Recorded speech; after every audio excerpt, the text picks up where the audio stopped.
And hello there, everyone. Outside George here, and welcome to another episode of Titan Quest: The Loot Grind. We are here on episode number 90 of this series. Do appreciate everybody who has come out. I hope that your time zone, whatever your time zone is wunderbar. So we're gonna go ahead here.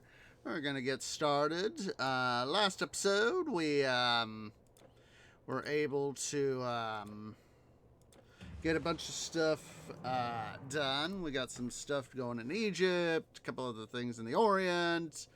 Tried out a couple things for Atlantis. I did ask on the Titan Quest. Excuse me, I had to get a quick drink there. I did ask on the Titan Quest Discord about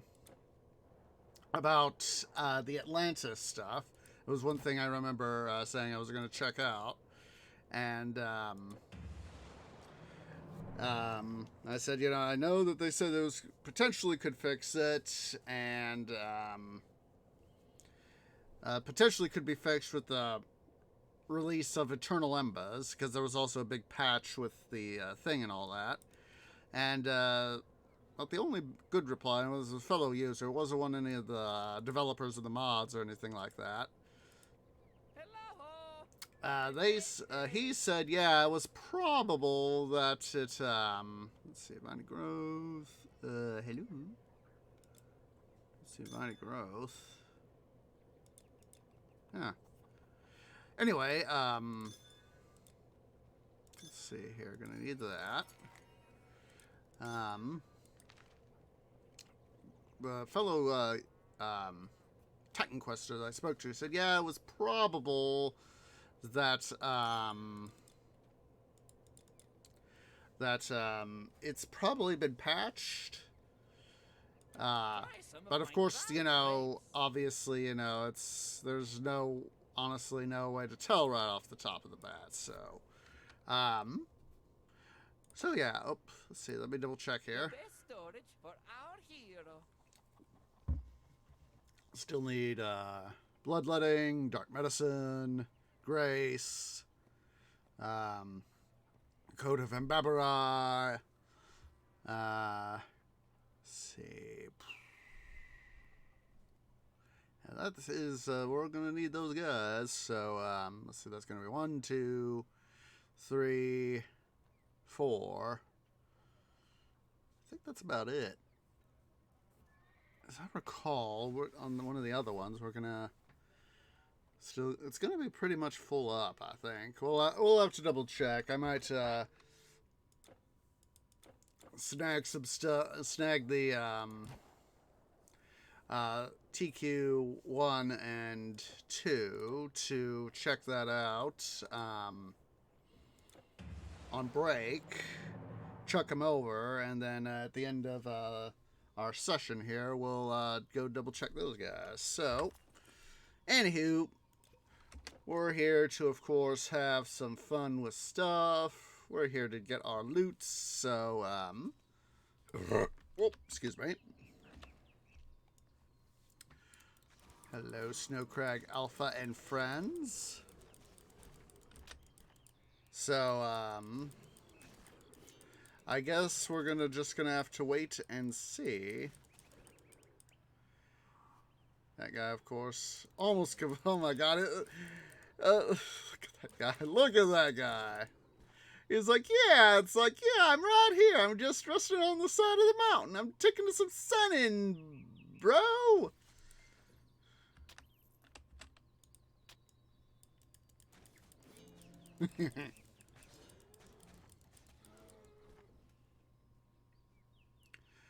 So yeah, we'll just continue our adventures here in the Orient, trying to get our stuff.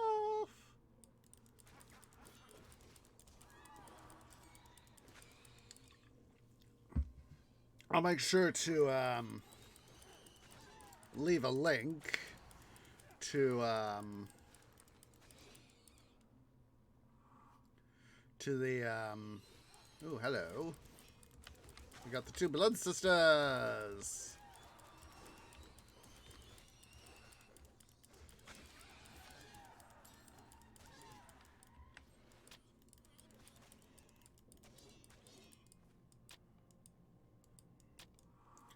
Yeah, I'll make sure to leave a link to the Discord in chat, as well as, of course, to the THQ YouTube and Twitch pages. They should have a Twitch page, as I remember.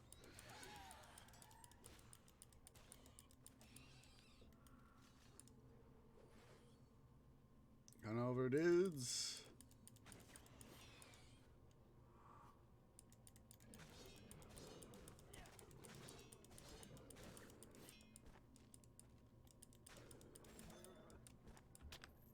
And another saber claw. Wunderbar.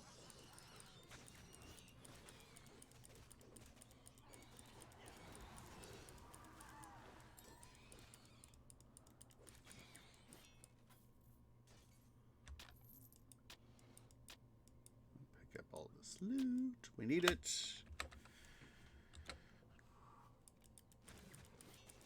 Come on, boys.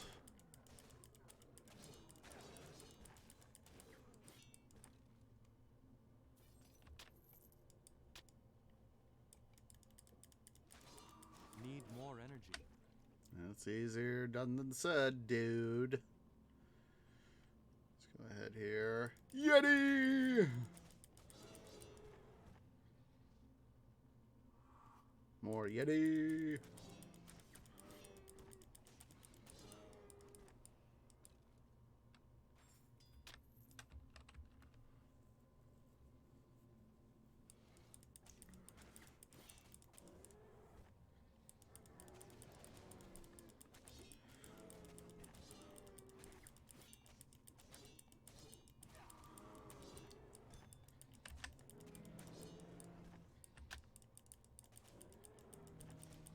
Make sure we get a peek there into that ornamented chest.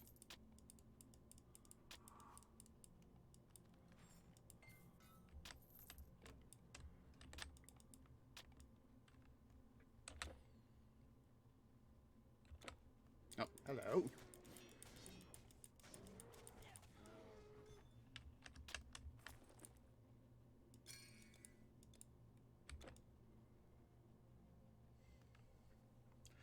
Now we'll go back, face the giant Yeti and the Neanderthal lords, whatever, leaders, whatever you want to call them.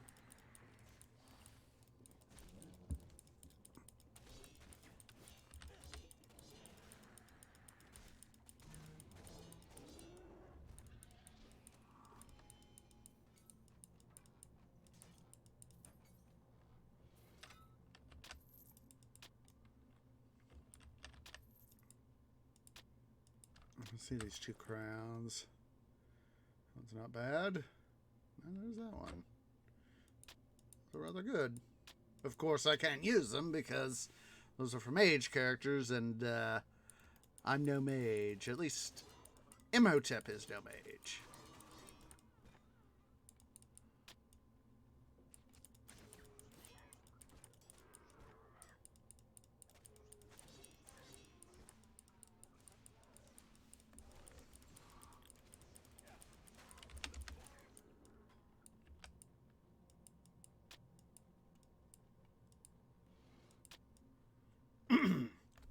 Whoa, double excuse me. Of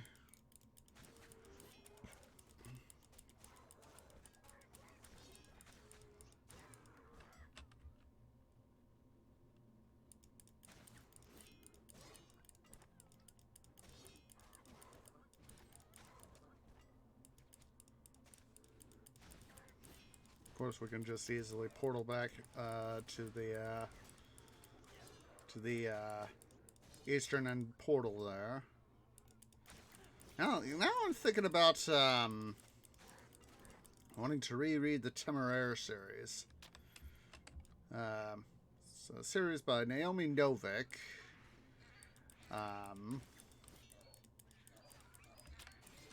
About Napoleonic Wars with Dragons.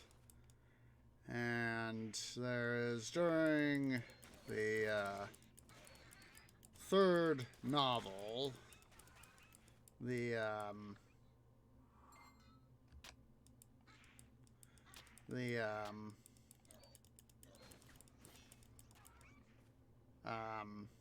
protagonists, William Lawrence and the epitome character of the series, Temeraire.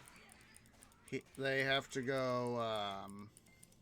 They have to follow a guy by the name of Thorkley.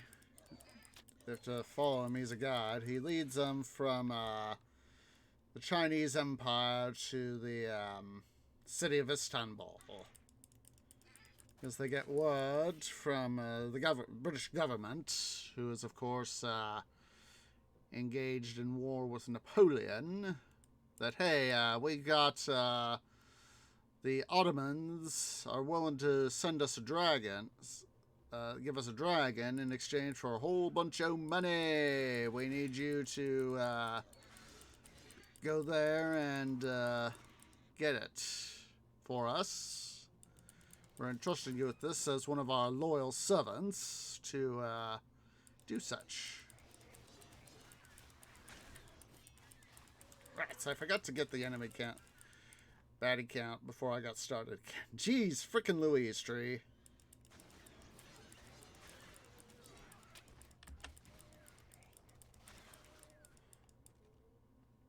Oh well. Wasn't quite what it was. Even when we started, I got a little bit of baddie bashing in before, I was making sure I had things set up. That's where I got those, few, relics from, was, having, done a little bit of pre-baddie bash, getting all set up and all. I was like, I need to go see what loot I need to move over, and oh, I can, get some stuff done while I'm at it. So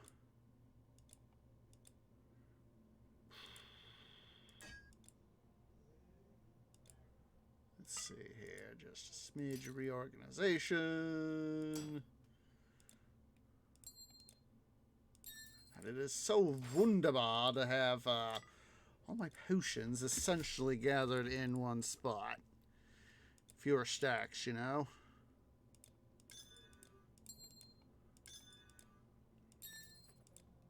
That makes life easier.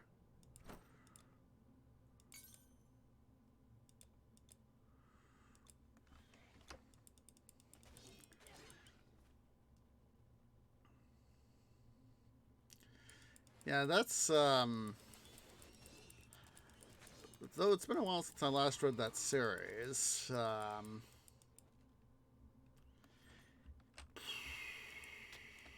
As I remember, it was, it's been almost 13 years, something like that. Yeah, 13 years, I think. Yeah, let me see here. Let me quickly count in my head.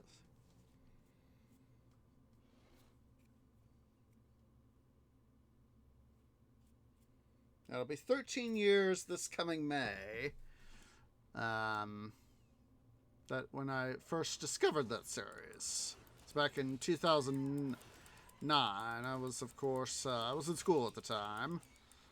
And, you know, basically I was, you know, after the school year had ended, I was going in to see my physician at the time. I've since changed,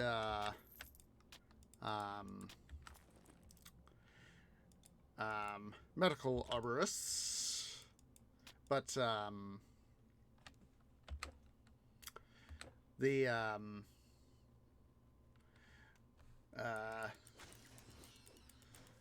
where I was, where my doctor was near the nearest hospital to where Tree lives, and there was nearby to that. Oh, hello there, white cat.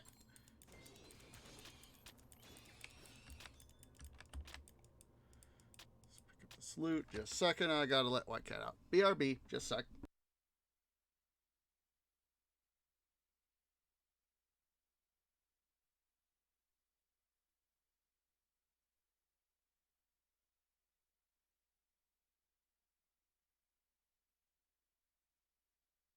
Sorry about that.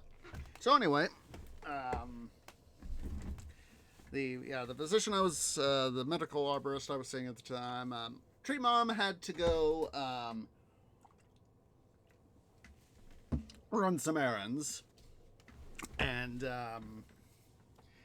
she had the idea, or no, I think it was me actually who had the idea of I said, okay, Tree Mom, you got to do your errands.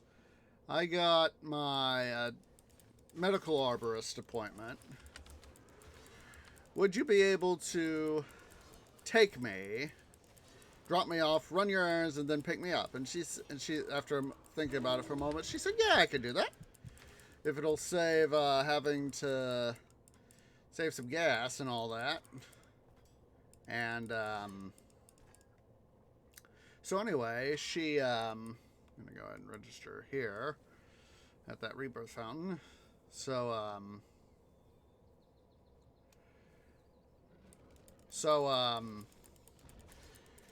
she said, you know, I'll go and drop you off, run my errands, I'll come pick you up. You know, we agreed on that. So on the day of the actual appointment,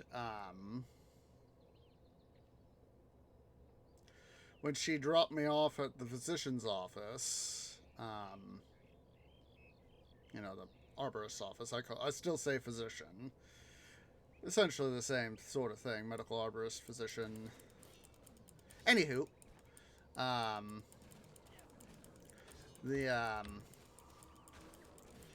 she said, you know, I know it's going to take the doctor a little bit to see you. I'll see you, when I get done and I'm getting ready to come pick you up, I'll make sure to call you on your cell. And I said, well, wait a minute. There's the Barnes & Noble here in the shopping area down the way here. I'll go there. Just pick me up there. And she said, yeah, that'll work. Yeah, that'll work. And so, had the appointment. Doctor said, Tree's looking in pretty good health, so I'll let you go ahead and do your thing. Send you on your way. And, so, it was like about a 15 minute walk to the place. So, you know, in ways it wasn't too far, you know, it wasn't too much of a walk, you know. So, I went on down, you know, after my appointment, I strolled on down, saw and then I went to the, sci-fi, and ooh, White Cat's knocking on my door, just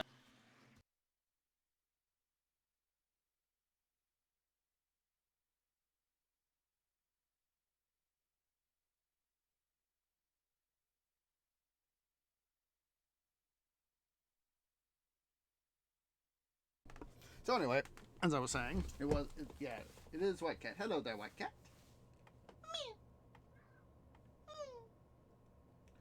You, sir, are an attention needer. Yes, you are. Oh, yes. Yeah, there's your thingy right there. I've got, I think I got it from Tree Dad. Got this little, it's faux fur, we think. Hi. Hi there, White Cat. I see you. I see you. Yes, you are. Come here. Let me see here, guys. Let me see if I can get Jet Engine Cat. Little White Cat ASMR. Good. He's purring.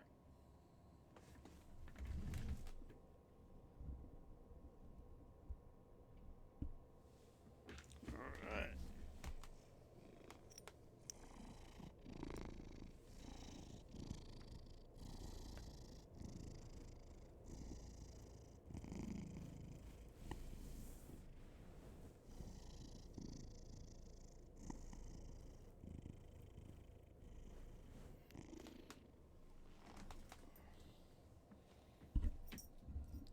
We've had a little bit of White Cat ASMR. There you go. There's the faux thingy there for you, White Cat. You, sir, are a butt. Yeah, I'm talking to you. He's definitely in attention-needing mode now, guys. I'll tell you that for a fact. You, sir, are an attention needer. He just loves attention. Yes, I know. I am your tree, and you are my White Cat. I have a recording I got to do, White Cat, okay? Let me do my stuff. So anyway, back to the story. So I went down to the nearby Barnes and Noble, made my stroll, because knowing that Tree Mom wasn't quite done with her shopping yet, so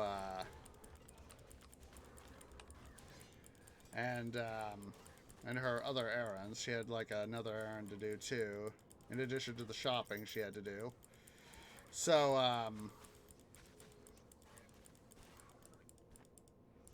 need more energy. Stop stealing my energy, dude. There we go. So anyway, as I was saying, made my way to the sci-fi and fantasy section. Was looking, just browsing, seeing what there was to see. I wasn't... You see, whenever I go to a bookstore, whether it be something like, like Barnes and Noble or anybody like that, my usual intent is to go in to at least look. Come on. There we go. And at least look and see what there is. I'll buy something if it looks interesting or if it's something I want to know more something about. And so anyway, I was You can't hold anymore. Oops, let's see here. Can hold more if I rearrange. So anywho, now let's go ahead and dump. Make sure we got a zone of safety here before heading outside. Let's head over here to Asgard. And so anyway, as I was browsing,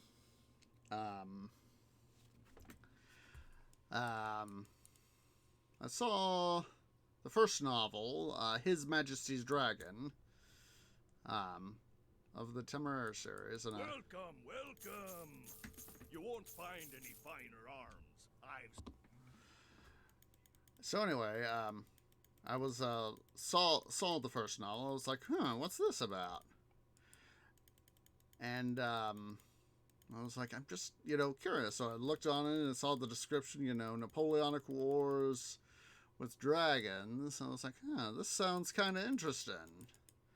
So I went ahead. They had a cafe or your foes with my weapons. No stuffing, Sherlock. So anyway,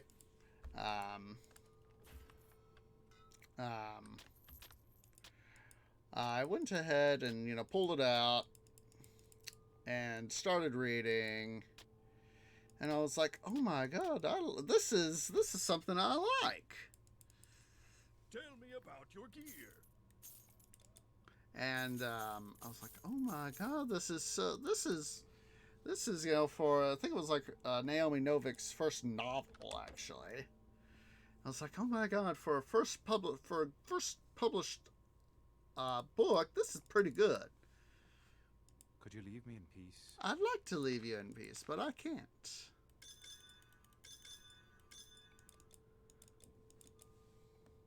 Let's see here. Boom. Actually, boom. And boom. There we go. Have a nice day out there. So anyway, as I was reading, the first chapters, which, depict William Lawrence on HMS Reliant, they intercept a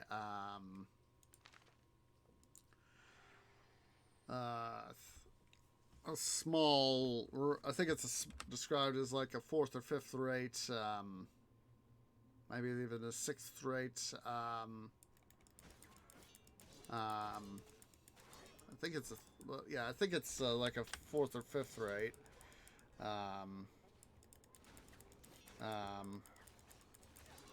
French man-o-war. That is not what I wanted. Nice try. I'm trying to get rid of your minions. Need more energy. That's not what I meant to do. Need more energy. You, Not enough. shaman, die! Thank you! And they find on board, of course, a dragon egg. And, Not enough energy. Not enough energy. Need more energy. And, Need more energy. the physician, who happens to have some, he's obviously trained more for human experience, medically speaking, but he does have some knowledge of dragons. It's not bad. As I was saying, he does have some dragon experience, and his experience is telling him, hey, Captain, this dragon is near to hatching. We better make sure we get ready to deal with that. So, hello there, White Cat. Meow. Meow. What you want? You still wanting attention? I think he still wants to be an attention needer, guys. Meow. Yeah, you got your thing right there, the faux fur. Yeah. You got the faux fur right there. You can go lay down on that. I got this about foot aside, about a third of a meter long, side by side, third of a meter squared. Oh, White Cat, if you want to be an attention needer, you can lay down on my tops of my roots. Careful there, and I'll let you be here. Scenting one of my limbs. Hi.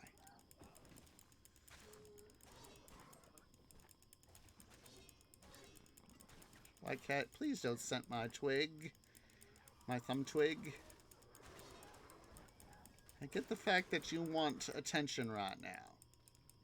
You being here on my tree lap is the best I could give you while I'm busy recording, okay? You silly little kitty.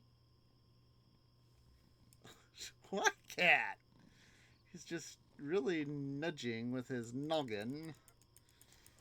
My... Oh my god, he's actually looking at the screen.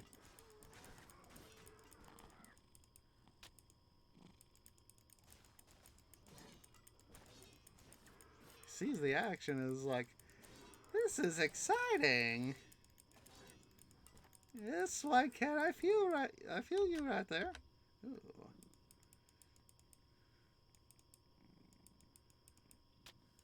Yes, White Cat.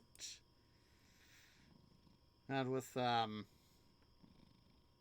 having Friday off work, both this past Friday and the Friday before Christmas,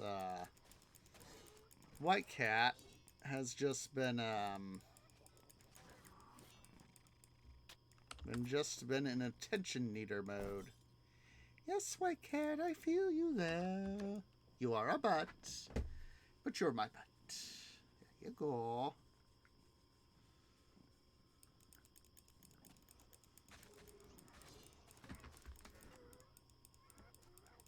Come on, White Cat. Please stop. Please stop. I'm trying to find... You're wanting attention. White Cat, please. Stop. White Cat. Jeez Louise. Just a sec, guys. White Cat. Please, little one. You are being such a bat. Yes, you are. You are being such an attention needer. I love you. I love you to death, but this is one of those times where I can't give you all the attention you want. White Cat, you, sir. Oh, jeez Louise, White Cat, you're just... He's been napping most of the day. It's no wonder that he's, up and... Give me attention, Tree Daddy. Give me attention! Go along. There you go. That's right. Settle on in.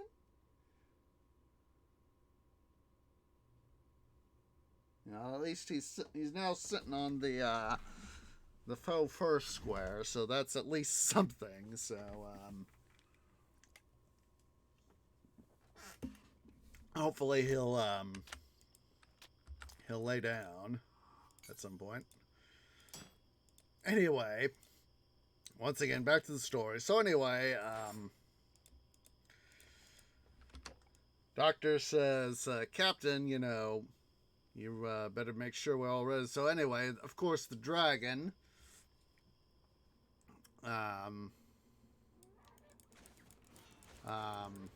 latches on to Captain Lawrence, and the British Aerial Corps, which is their military dragon forces under aerial command, Need more.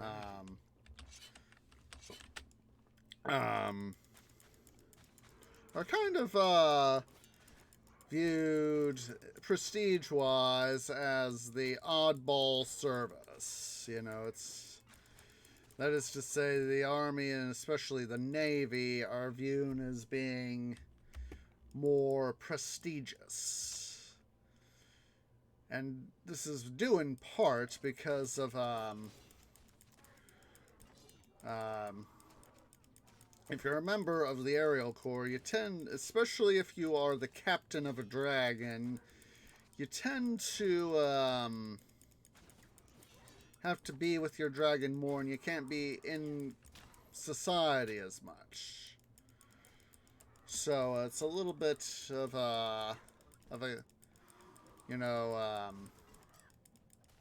an issue being able to be in regular human society, at least for the British. And so anyway, Captain Lawrence begrudgingly decides that because Temur sort of latched onto him, decides that he must, for the sake of this young dragonette, by the time he gets back to the UK proper, Temur's like 2 or 3 weeks old, something like that. And he decides, for the sake of this young dragon's nature, that he'll give up the prestige of the Navy to become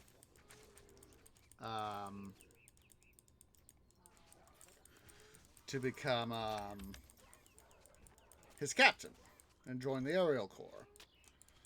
And so that's what happens. That he joins the Aerial Corps, and they start going on having adventures together. And it's in the second novel, Throne of Jade, where,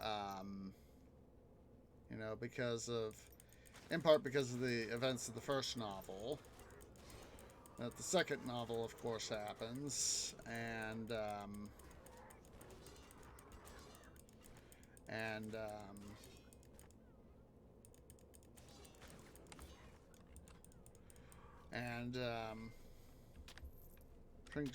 Prince Zongying, I think it is. Gosh darn it, let me check here. Turn on my break screen right quick. Need to see.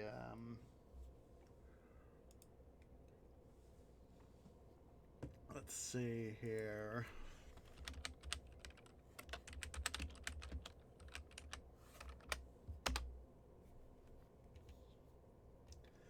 Let's see.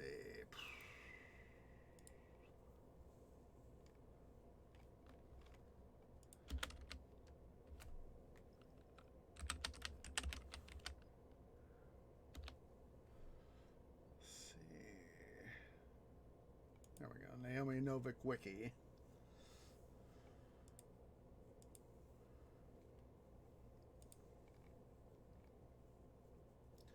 Yeah, here we go. Let's see here. When Britain intercepted a French ship and its precious cargo, an unhatched dragonite, Captain Williams of HMS Reliant unexpectedly master and commander of the noble dragon he named Temeraire. As new recruits in Britain's aerial corps, man and dragon soon proved their mettle in daring combat against Bonaparte's invading forces. Now China has discovered that its rare gift, intended for Napoleon, is falling into British hands, and an angry Chinese delegation vows to reclaim the remarkable beast. And, yeah, it's, as you can see, let me see here, and then, let's see,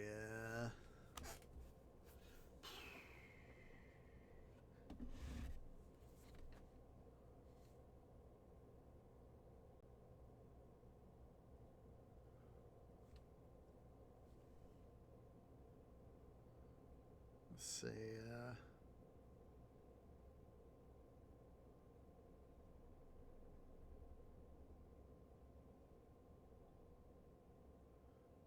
see. I'm trying to find the name. Let's see here.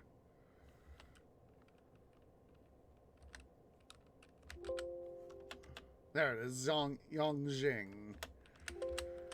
Yongjing.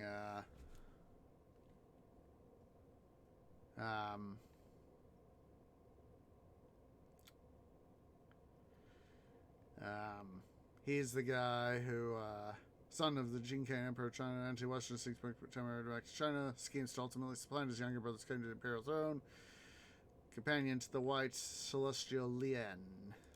So, yeah, that's, he's the conservative sort of, member of the imperial court, and, let's see here.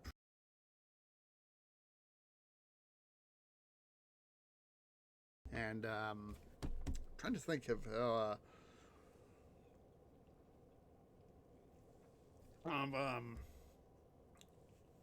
I would have to go take a look at famous actors who are from China, preferably, of course. But, who are at least East Asian in lineage. Maybe George Takei might be able to play that sort of character. I know he's a good actor. And,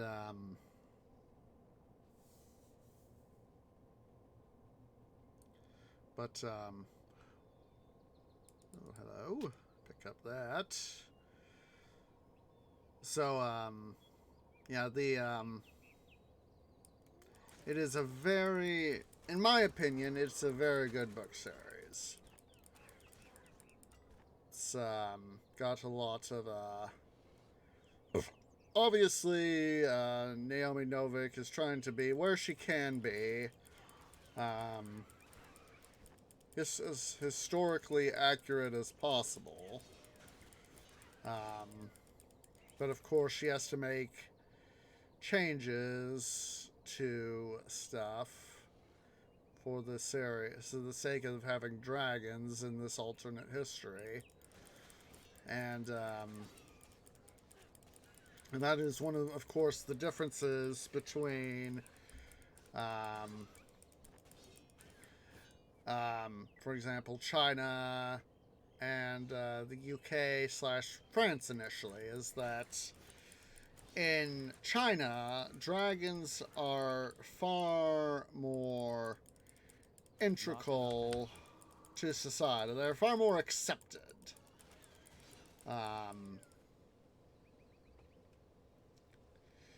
And they can, participate in government. It seems that they can own businesses or do stuff like that. That's one of the things. The later, God, I'm trying to remember. There's this dragon. There's it's in like the 8th or 9th book. I'm forgetting the guy's name because I've only read the last few books at least once. God, what was his name? I'm trying to remember here. Let's see here.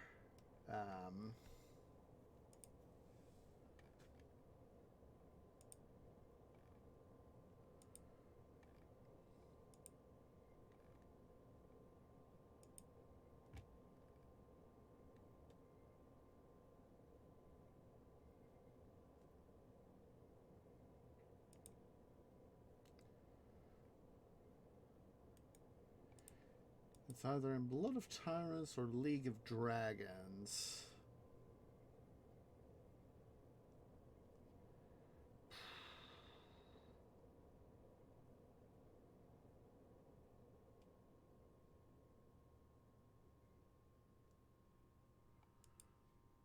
Let's see.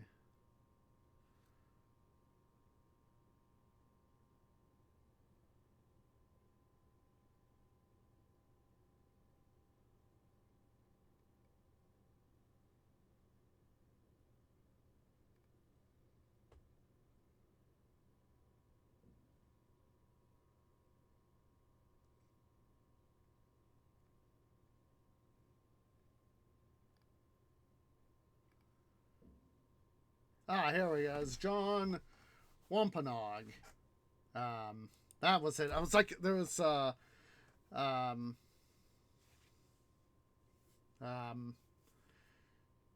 basically, he,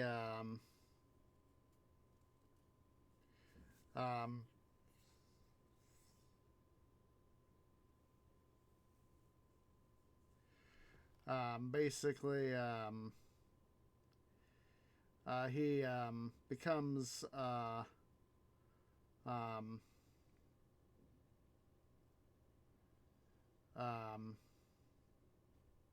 he he's a trader, and he's part of a business, and so it seems that in the U.S. at least, it seems that dragons can and are a part of businesses. Can be and are a part of businesses.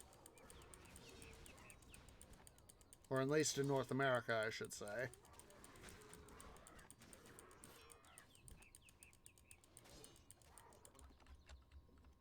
So, it's kind of curious as to, did, how did, dragons influence, for example, the North American, the U.S. Revolution.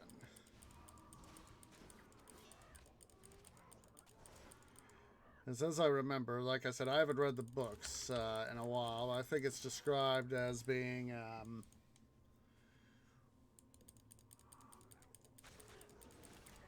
the U.S. as being is an independent nation.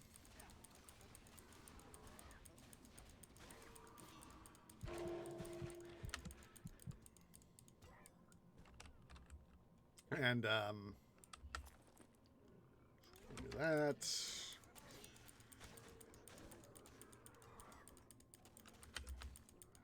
And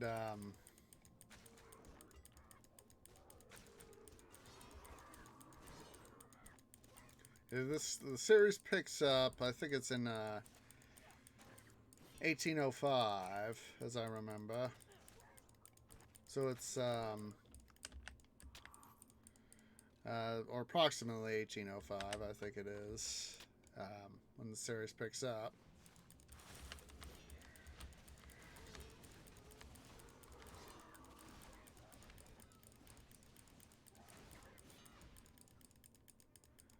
And it's not right at the start of Napoleon, getting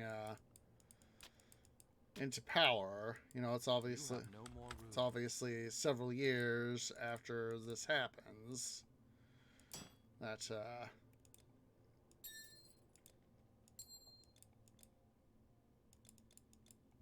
that the series commences.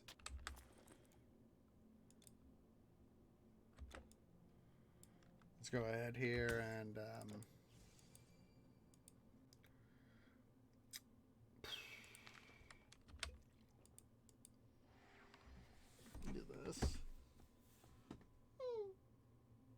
Hi, big cat.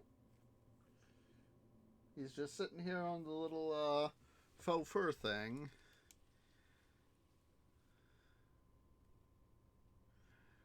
So, You must have seen a battle or two. part of me is half tempted to continue to make some money. Excuse me.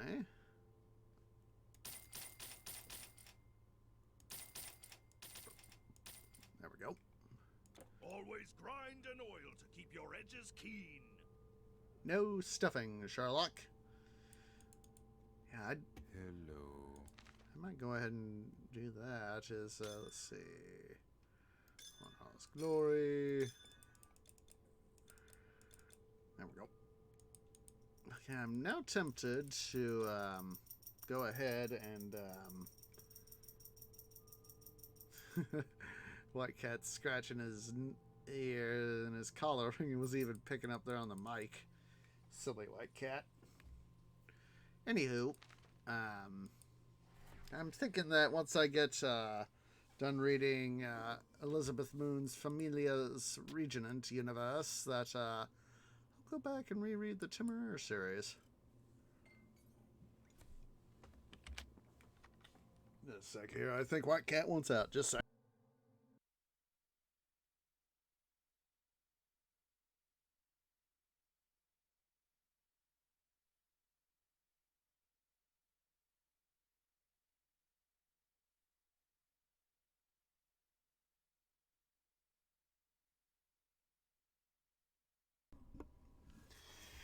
But yeah, it's the Familia's Regenant universe that I'm currently reading. I'm almost halfway through the series. I'm in the first half of the third book called Winning Colors. And that's the book I'm currently reading. I like to, read at the gym, read when I'm on break at work, read if I get the chance. If I'm having some trouble sleeping, I might read a few pages. Got that. It's so nice to have much smaller inventory space requirements. So, oh, hello.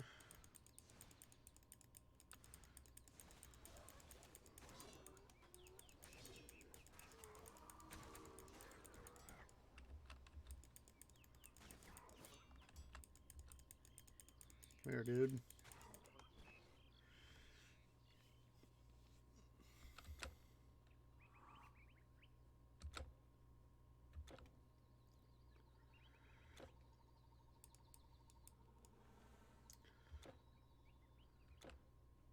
Mongolia.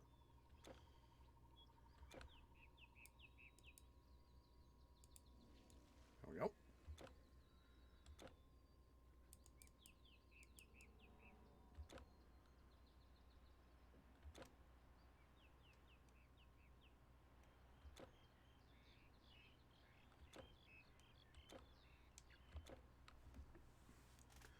Yeah, it's in my experience, the Timur is pretty good, and even as I remember, even Trinidad's gotten the chance to read it, and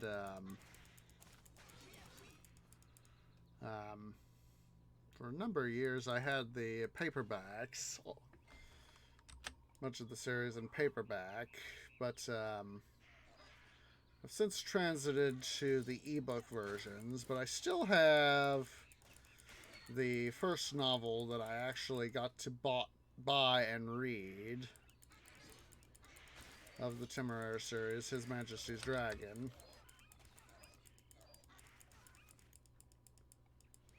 And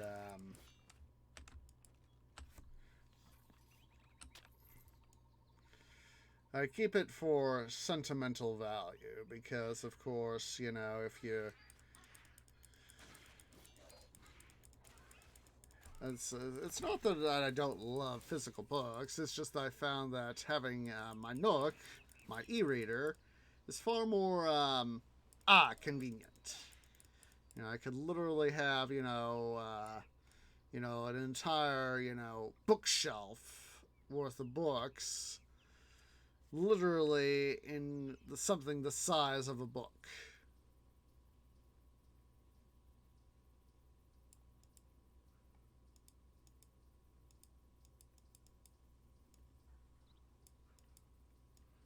Come on. There we go. Like, come on, I should be able to home at this thing.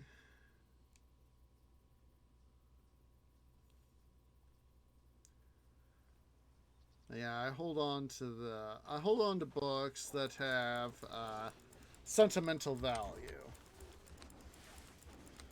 Whether it be signed book, or usually is sentimental value that I hold on to a book. Whether it be, the first book in a series I own, or of one I've read, one of the oldest books that I've had for a while is Shadow of Saganami by David Webber. It's not the first book in the series, but it's first book I ever own. I also have it signed by David Webber himself. Holding on to His Majesty's Dragon for the sake of having that, because that's the first book I found in the series, and of course I don't want to get rid of it, despite the fact that I have an ebook copy.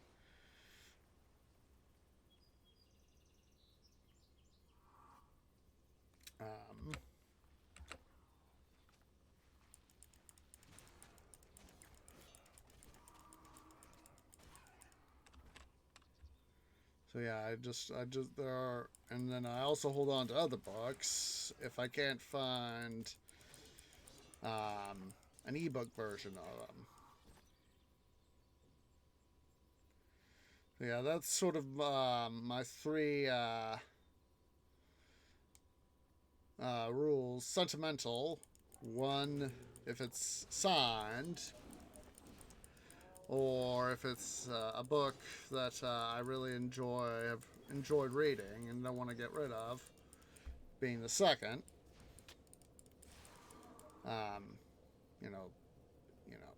It's signed, or it's one I really enjoy reading. Don't feel I might have an ebook copy, but I don't want to get rid of it. Or if I can't find an ebook version of it. There's I haven't read it in the longest time. I gotta actually see. Let me see here. Where is it over here on my shelf? Just a sec here. It's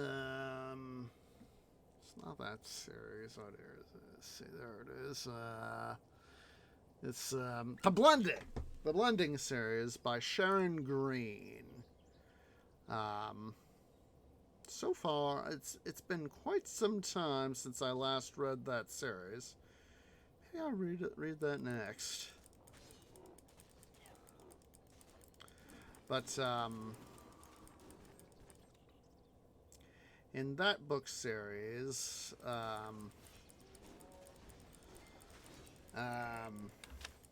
it's described as, like how the classical elements, water, earth, fire, and air, are described as being able to come together, blend their magic in a blending, and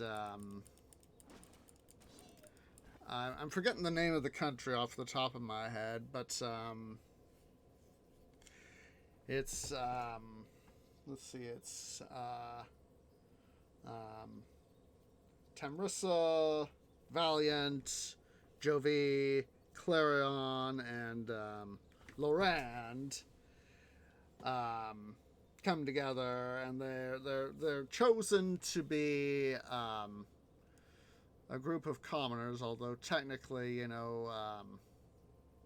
it's not known till later. It's thought that Clarion, later known as Rion,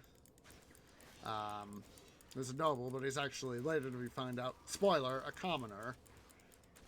um,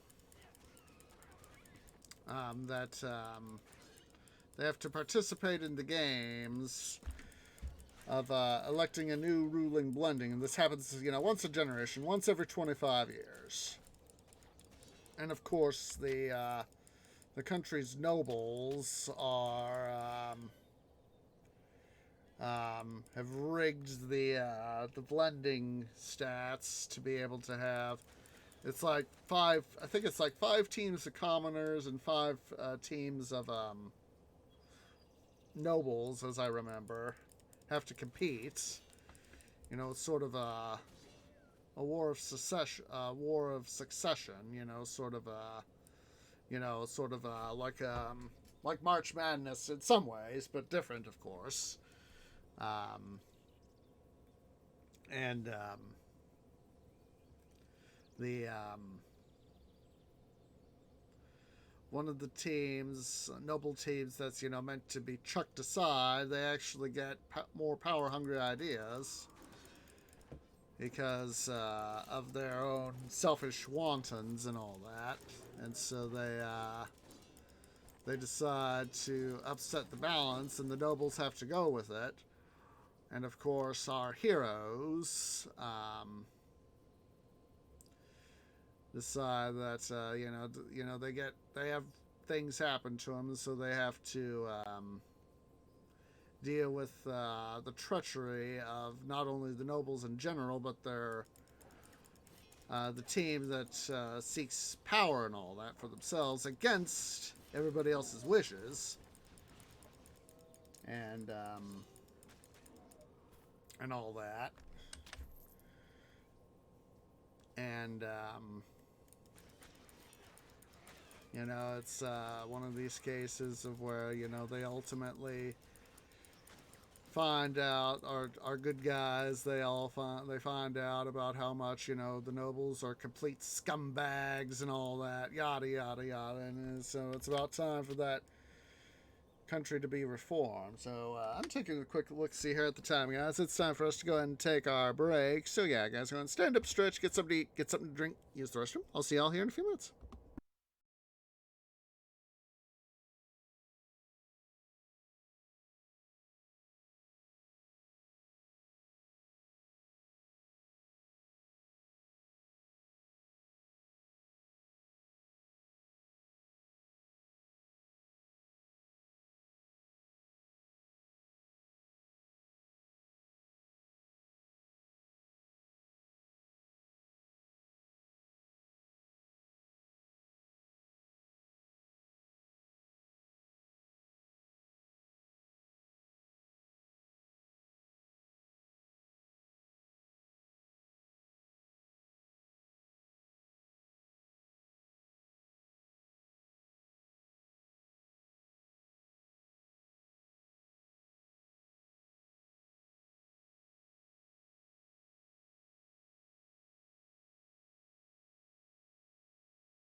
Okay, guys, tree is back. So anyway, back to the story of the blending. So yeah, each of the protagonists has their sort of adventures both together and apart throughout the series. And like I said, each has their own unique magic. And you may have noticed, I said 4 elements, yet there are 5 people. Well, that's just because there is actually a 5th magic called Spirit, as I remember. And that is, let's see, it's Laurent controls Earth, Jovi controls Spirit, Clarion is air, Tamarissa is fire, and Valiant is water. And it's, each of the 4 traditional elements. So, Jovi, she's sort of the, at least, for the Earth equivalent, she's kind of an oddball. But those 4, they sort of would have their own ability to sort of compete and, try to assert dominance. Whereas with Jovi, she was kind of sort of, in her own way, sort of help mellow everyone out. So, bring everybody to a similar level, as it were. And, for example, Tama and Valiant being... Wait, did I not explore all this? Huh. I must have not explored this area when we were last here. Huh.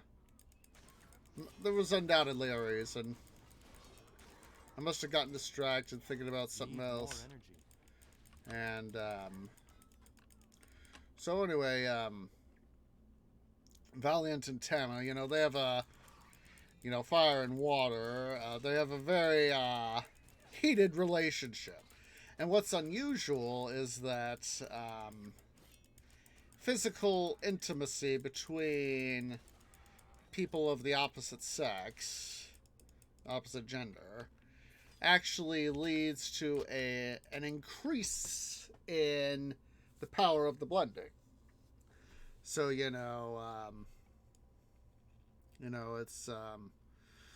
Jovi and Lorraine hook up, and Valiant and Tama eventually hook up. They're forced into a relationship because they find each other attractive, but at the same time they just hate each other. And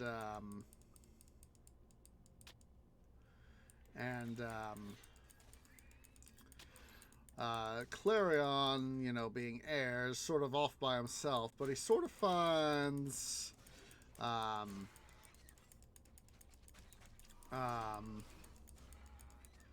companion in the person in the Lady of Naran, as I remember her name being. And she's described when she's introduced as sort of the equivalent of non-magical, sort of she just seems to, for whatever reason, she doesn't seem to have magic, earth, fire, spirit, water, air. One of the 5, I mean. And, but of course, toward the end of the series, the first series, the blending, it's a 5-part series, it's actually revealed that she does have a magic called sight, and those who have sight have been essentially sort of been, mum's the word, they keep themselves hidden, as it were. And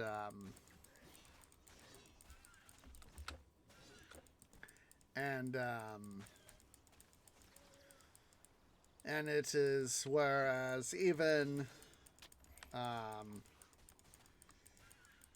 just for the four elements: earth, water, wind, or air, and fire are unbalanced together. With spirit sort of balancing things out. Even that is sort of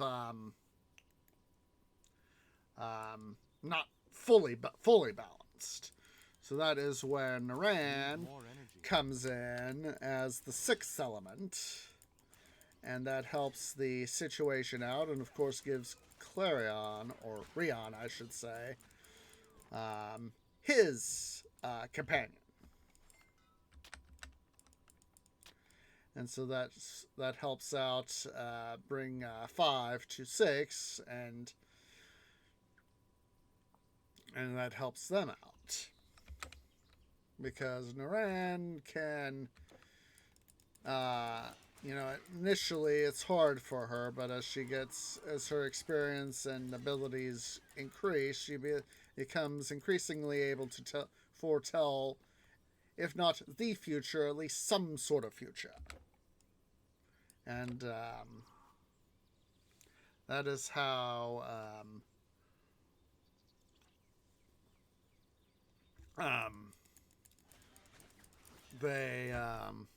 the 6 of them are able to accede to power as the ruling blending of their country. And they're surrounded, I forget the names of the other 2 countries, but they're on one continent. And the prior blendings are prior ruling blendings are trying to conquer their neighbors, and so we'll just call them Team Good Guys. Has to act quickly to make peace with them before the rest of hell breaks loose, as their opponents of these 2 other countries, these 2 neighboring countries, and they all share one continent. So it's, if sort of if you imagine here in the U.S., here in North America, sort of if the rest of Latin America was in Mexico, it'd be sort of, and then Alaska was Canada. Part of Canada would be, the U.S., it'd be Canada, U.S., and the rest of Central America were absorbed by Mexico. It'd be 3 countries, essentially. But of course, that's not how it is, but that's the nearest analogy I can sort of think of.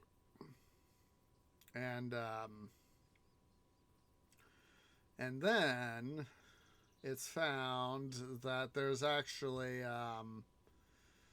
some real bad guys that seem to be immune to magic. People seem to, humans that don't have magic are able to resist it entirely. Are out causing trouble for all 3 countries. So, or at least that's what I remember. It's like I said, it's been a super long time since I last read this series. The blending series, and that's in the dealing with the other countries. That's in the 3 following books called The Blending Enthroned. And so they sort of there's a little bit of a postscript after the ending of the series, sort of just like, an epilogue. And it says, I'm thinking, let me see here. Let me go dig out the books. Just a second. Just a second.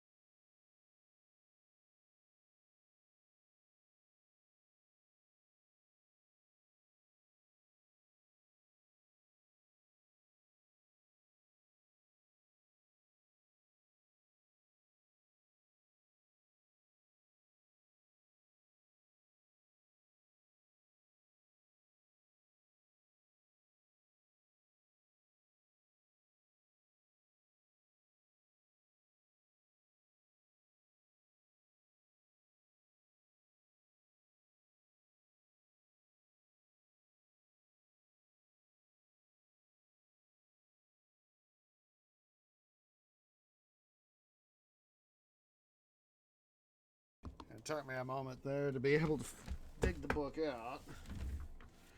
Let's see here.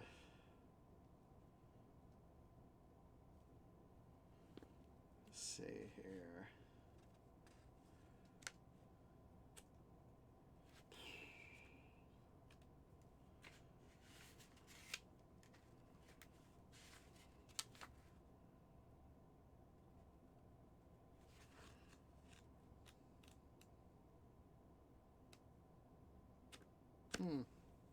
Guess I misremembered. I thought there was some sort of postscript. Well, I guess I'm just going to have to go reread the series after I get done with the Familia's Regent universe to refresh my memory. Maybe it was in the original series that I'm thinking of. I don't know.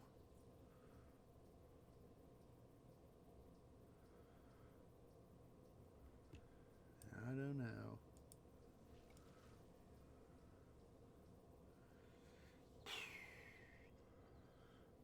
I can only, if you haven't read a series for some time, it can be difficult to remember some of the details,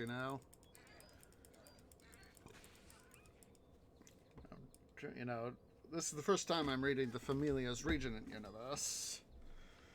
Like I said, I believe I've told in prior videos how I saw some of the books of that series. Try killing me, you jerks.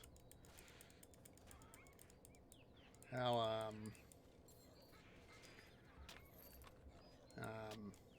I saw it just like the Universe, it was lurking on my dad's shelving.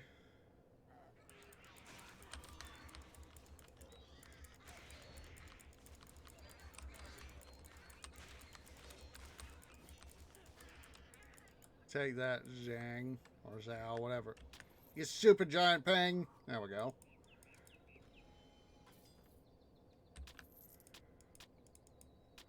We're getting a whole bunch of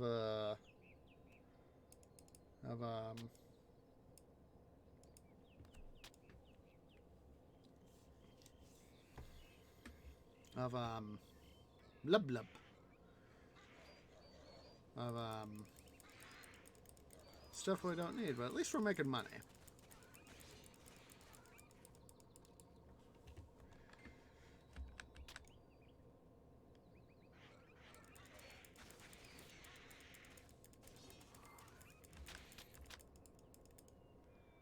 At least I'm getting money. In that regard, I'm not going to complain. We've easily got enough now that we'll be able to make 100 mil.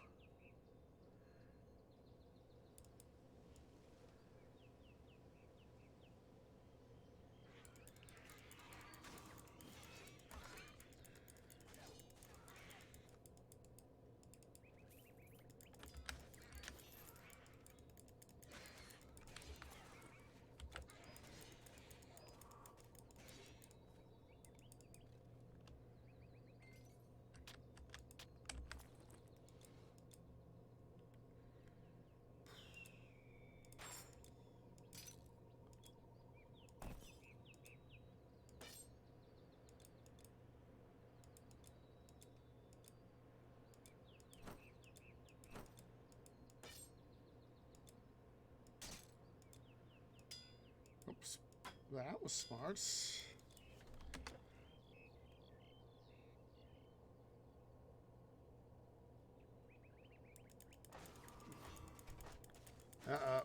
White cat is knocking on my door.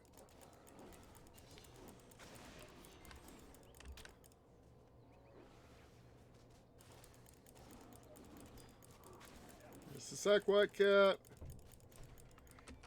Silly, silly white cat.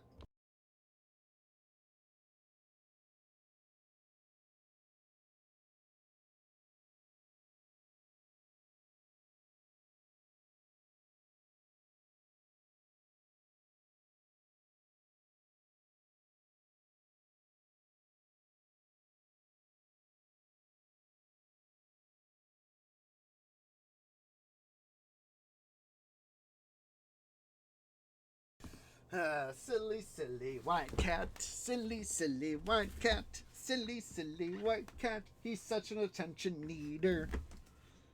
Silly white cat.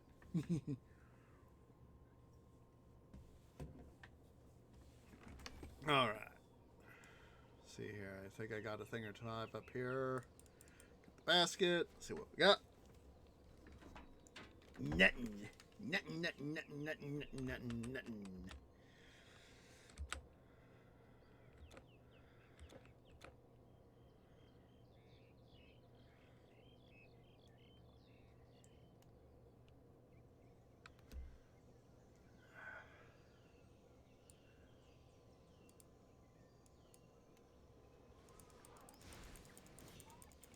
So light. Oh, jeez. Stupid draconian. Alright, let's see here. Hand it down to calculator. Let's see where we were. 124. 687 divided by 123. I mean, 394. I wish I were at 123. 394. It's 316.46. And if it was back at 393, it'd be 317. Yeah. Starting to get to the point to where really start getting small numbers change. So it's time for Revenge of the Tree.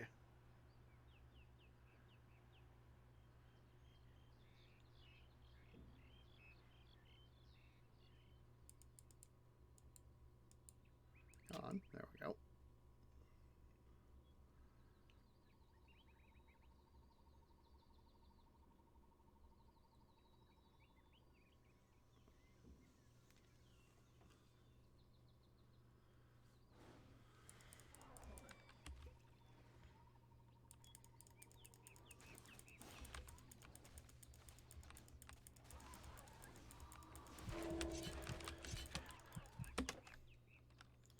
Don't know, I was trying to swap like that.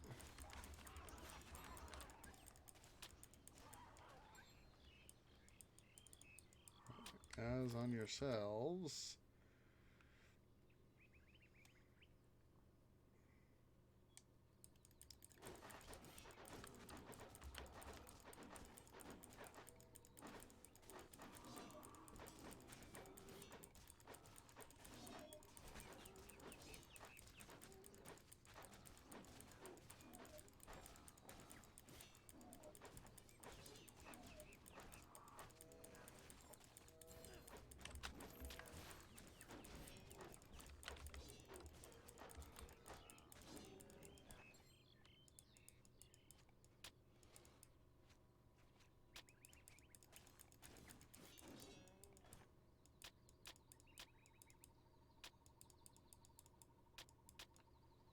There we go.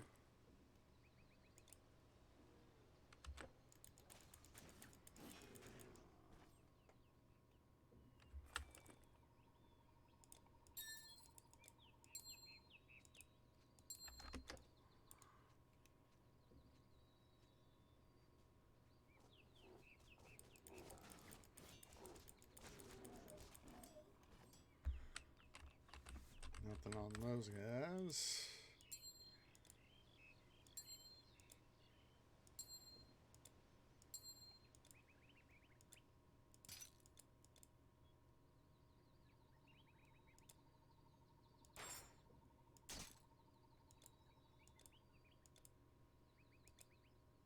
Yeah, we'll keep that there.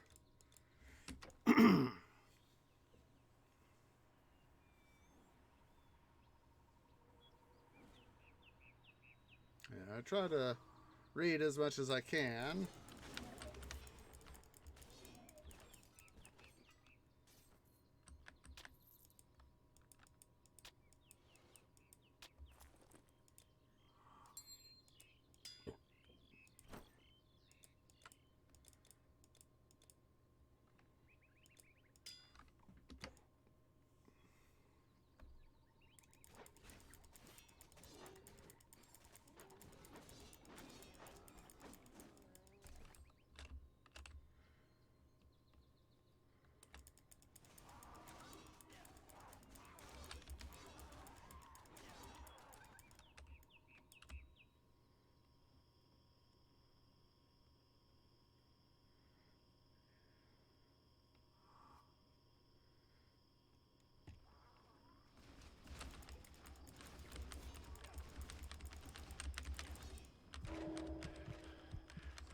I need, not what I need.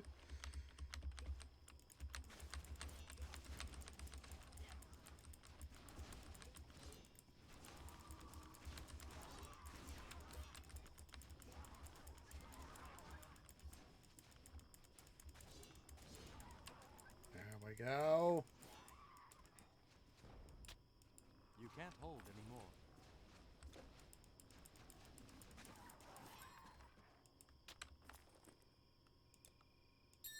Let's see here.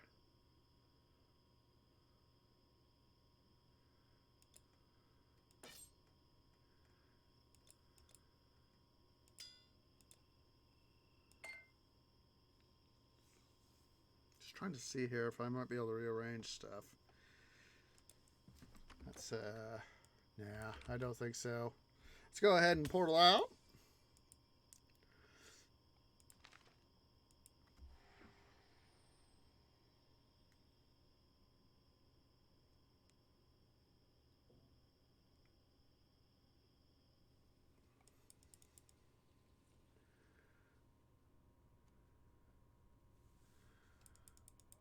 Asgard was always too quiet.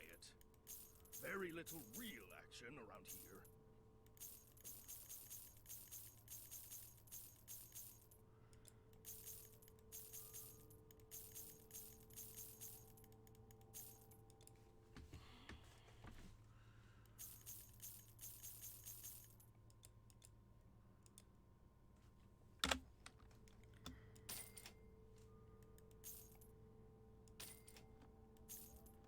Don't forget to loot their corpses. No stuffing, dude. What do you think that's all from?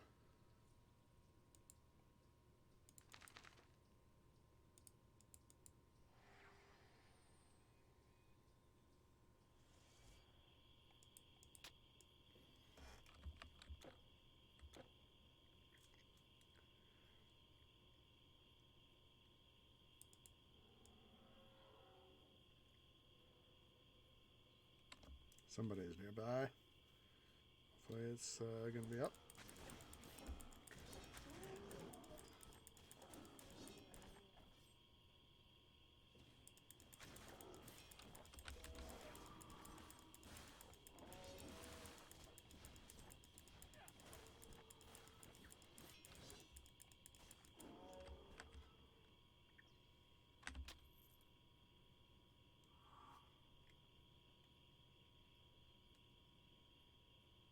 A little bit more exploratory OCD here.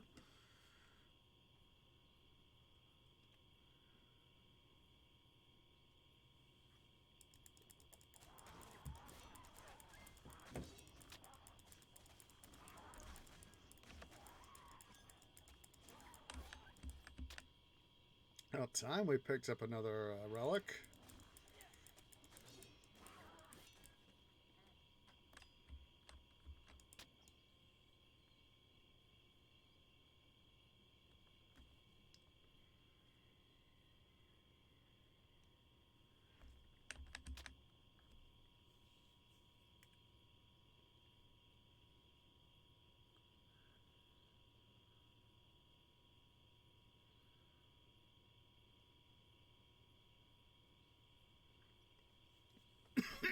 Excuse me.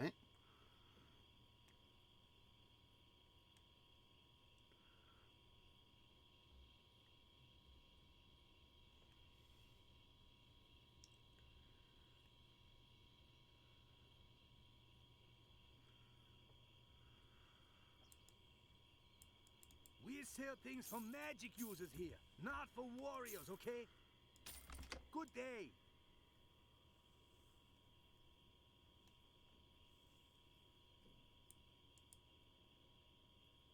When Sun Wukong, the Monkey King, was invited up to the heavens, it was trouble. The Monkey King was stubborn, strong, and clever.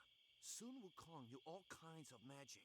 He could jump 800 miles in a single leap, and he had a staff that changed size at will. When the Jade Emperor, ruler of the Immortals, invited the Monkey King, they thought he might behave. Maybe he would have, but sadly for them, they did not invite Wukong to the royal banquet. To spite their rudeness, he was later found eating all the peaches of immortality from the Empress tree, and he did many other wicked things besides. Then there was trouble. After he defeated the army of the heavens single-handedly and caused much other trouble, the immortals finally caught Sun Wukong. They trapped him under a mountain, a whole mountain, and there he's still stuck today. I didn't see it happen, and you didn't either. Some say earthquakes happen when Sun Wukong struggles against his bonds. I didn't see it happen, and you didn't either. Some say earthquakes happen when Sun Wukong struggles against his bonds. It's surprising that they didn't get that first bit of dialogue right there. Now, fun fact, it wasn't until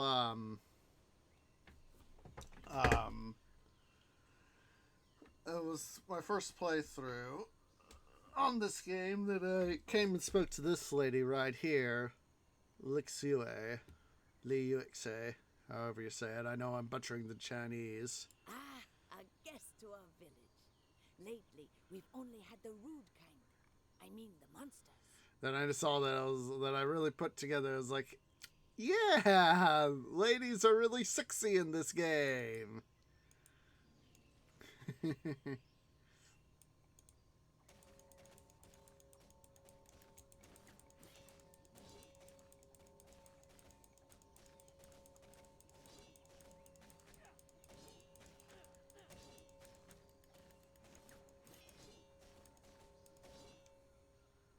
I just had to do some bell ringing.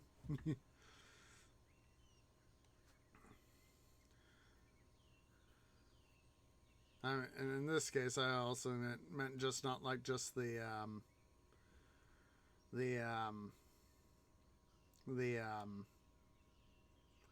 what's his face, the Oracle, but in this case, all the ladies, you know, they obviously use the model for all the ladies, so.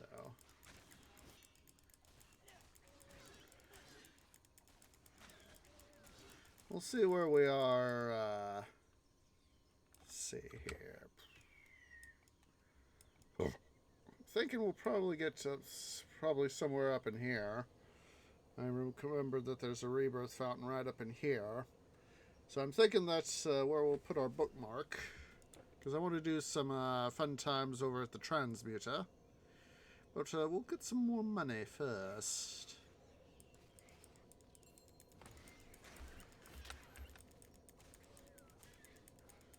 Because more money is always good.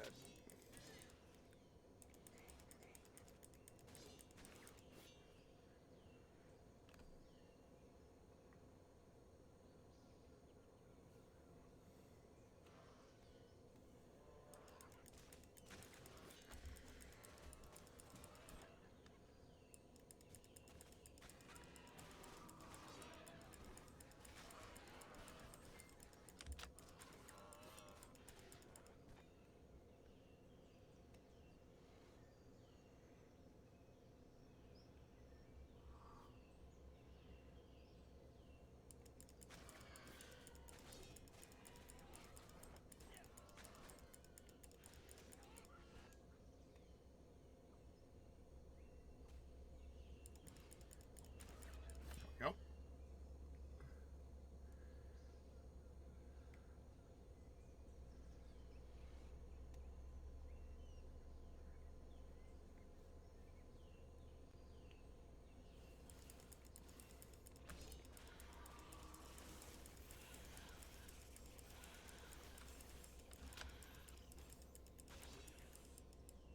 Exotic armor.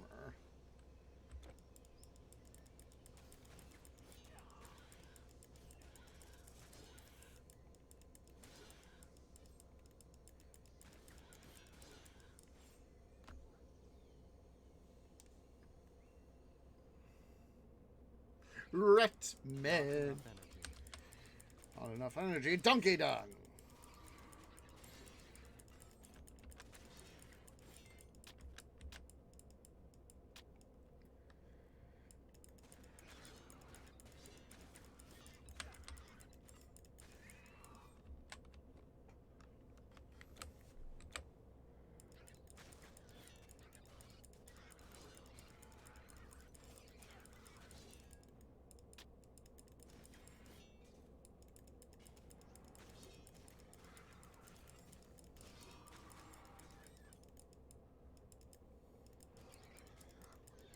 trying to think of.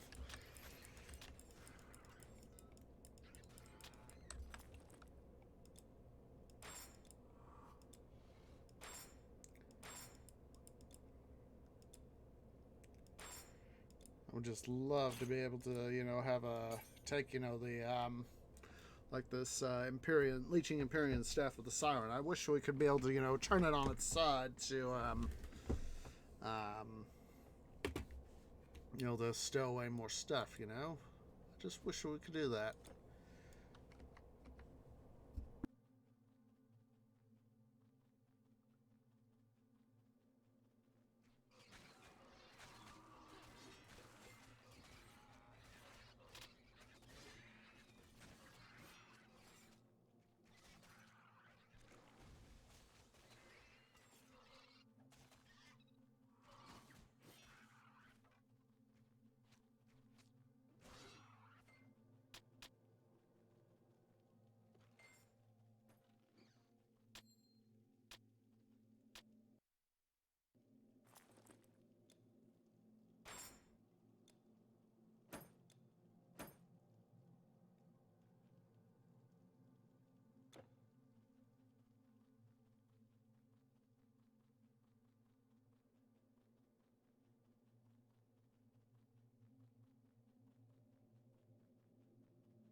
It's always fun when I manage to stop myself and then there, boom, I'm in front of a geologic feature.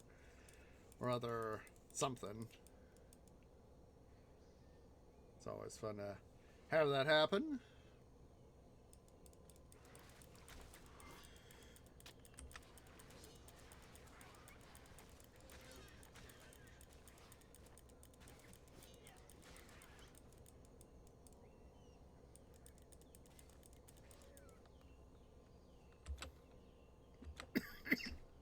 Excuse me.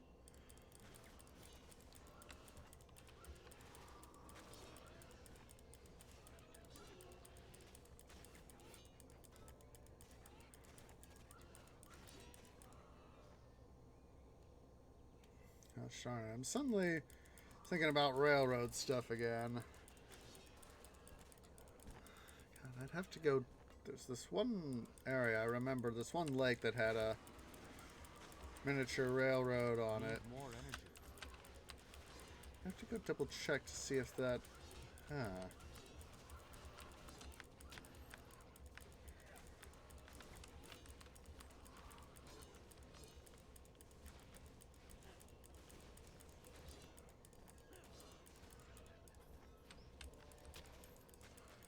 Yeah, guys, if you guys want to go see it, go watch a YouTube channel that's got a lot of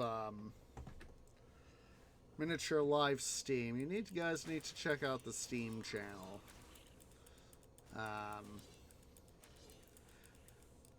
They got on that particular channel. There's a lot of discussion about and a lot of videos about. God, I forget what's the size of the scale.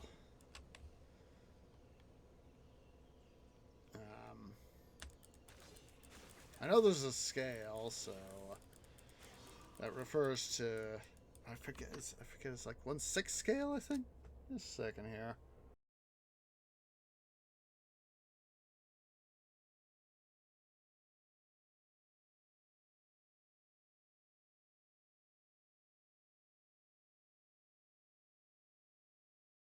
Yeah, I'm trying to remember. Let's see here.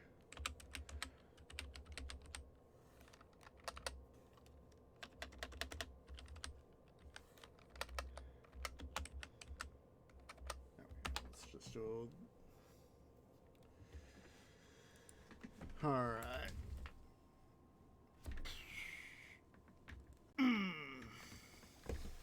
Yeah.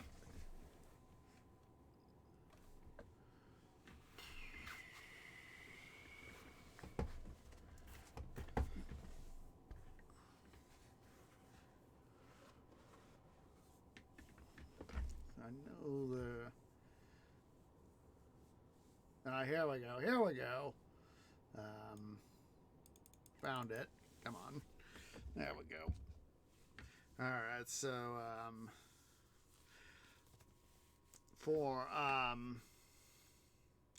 in Europe, it's, 6, 5, and 6.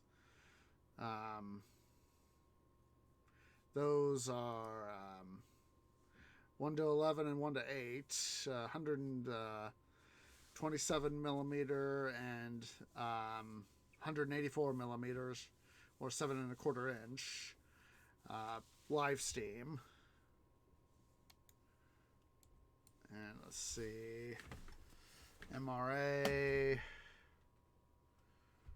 Let's see here.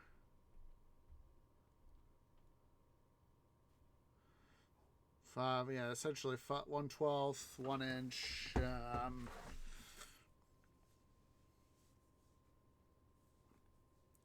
see.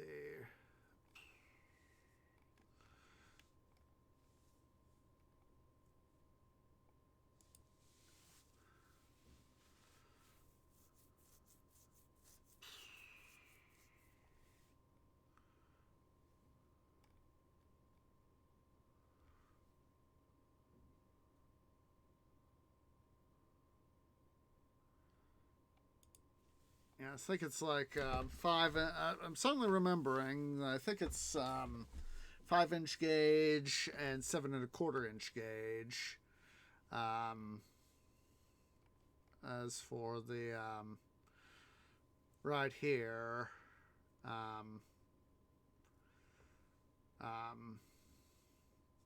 yeah, 7¼ inch.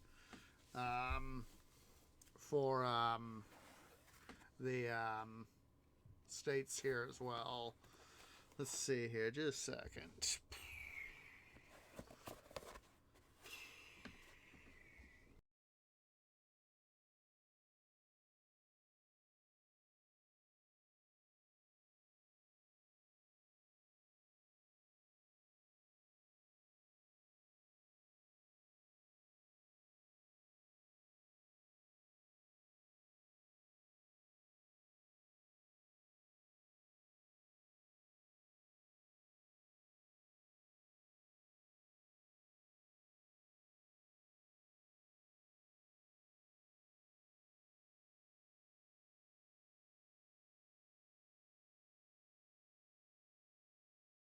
There we go.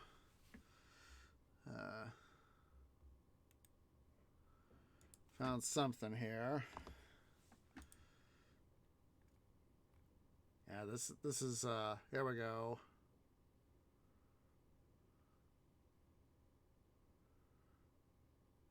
Yeah, 7¼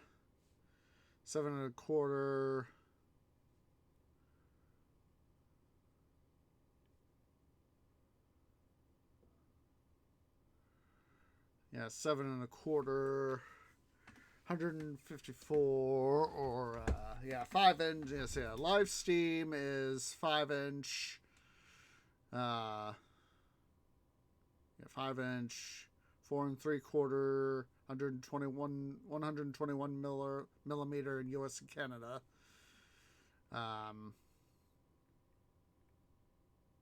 Yeah, I was like, and then also,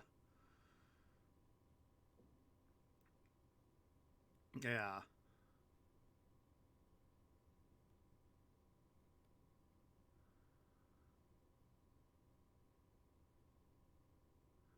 Yeah, I think it's usually the 5-inch is typical for the stuff here. At least I think that's what it is. So just a second, I'm gonna get back into the game here.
Your example has taught me.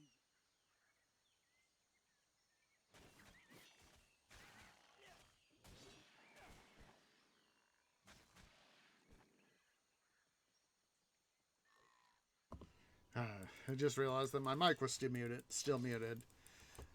But yeah, it's part of me, wishes the U.S. I can understand, most people wanting to be on 127 millimeters, 5-inch gauge, or 4 3/4 for here in the States and Canada. And so that seems to be pretty much the standard, 5-inch gauge, for a lot of people, or equivalent.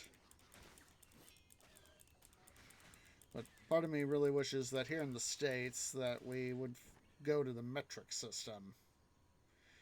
It's 10 millimeters to the centimeter, 100 centimeters to the meter, 1,000 meters to the kilometer. It's, base 10 system, of course, so...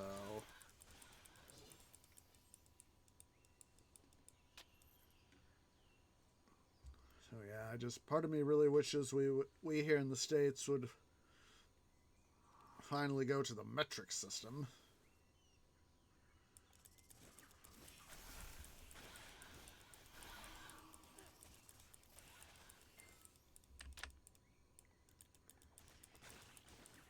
Instead of having, like 12 inches to the foot, 3 feet to the yard, and however many yards it is to the rod, and however many rods it is to the mile.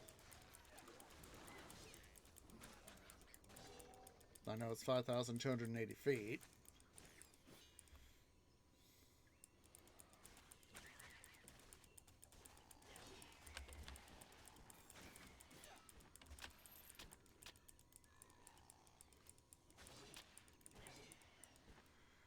We'll spend our last few minutes here seeing what we can snag from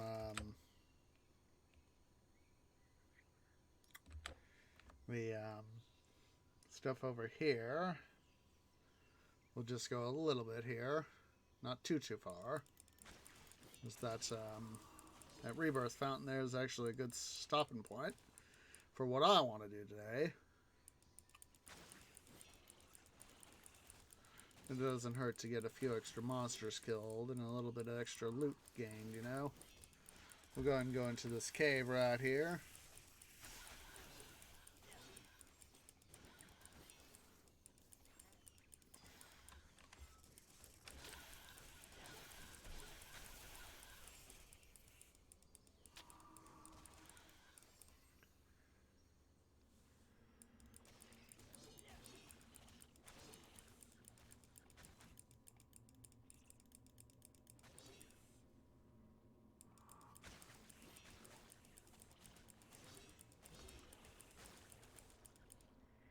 Tropical spider was really large.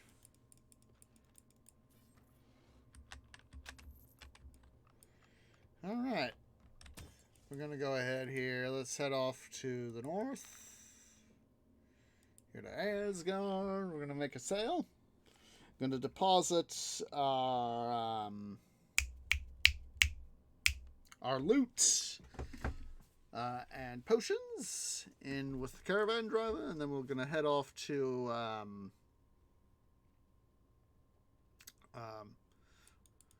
not Midgard, Gadir.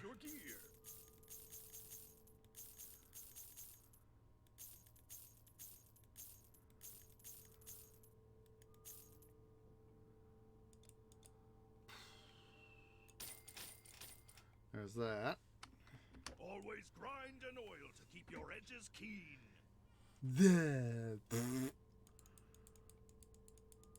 Just help yourself, will you? It was one of the things tree parents taught me is when it came to stuff is let's see. Cooking is that make sure Yes, I'm trying to read here. make sure you have a whetstone for your for your knives, for your cooking knives, so as that if there are any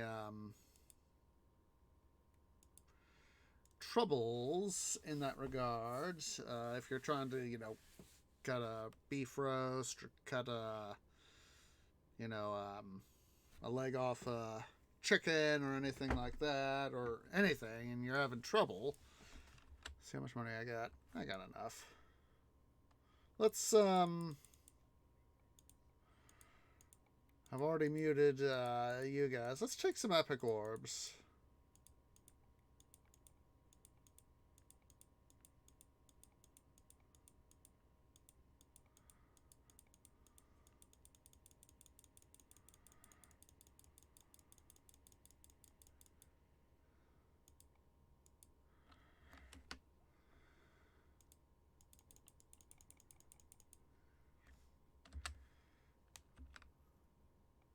See here.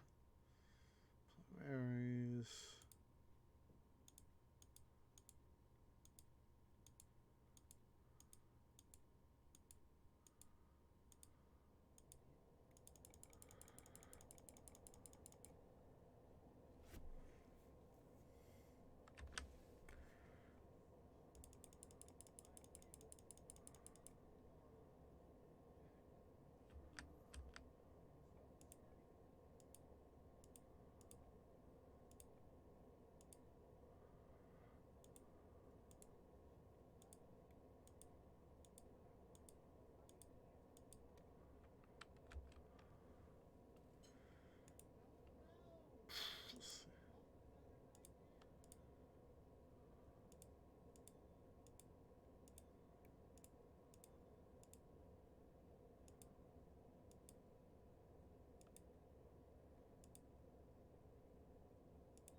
All right.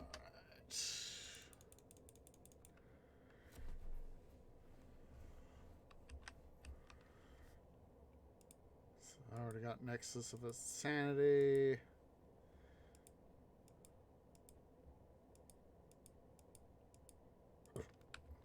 I call Donkey Dung.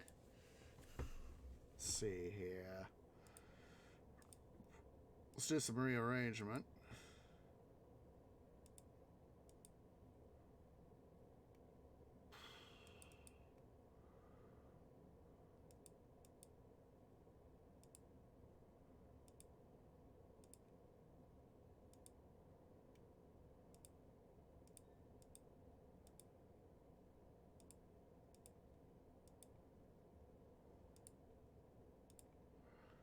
Put this guy right there.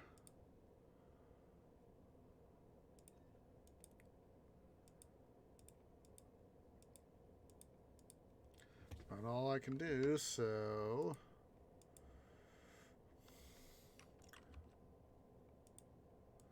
make sure we get that invokers. So wait a minute, don't I have? Oh.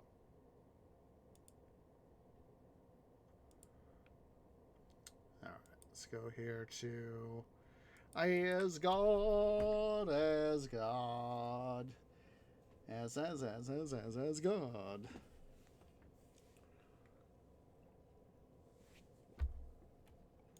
That's got me thinking of Thor Ragnarok. How I forget the name of Jeff Goldblum's character.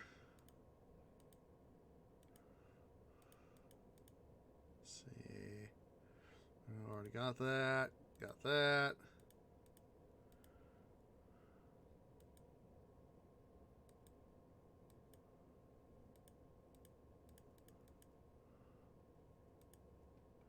Just going to put that there. All that stuff I need to hold on to.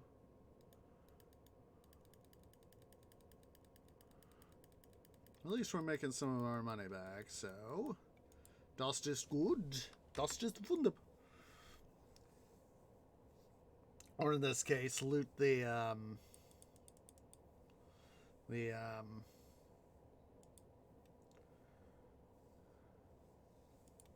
stuff.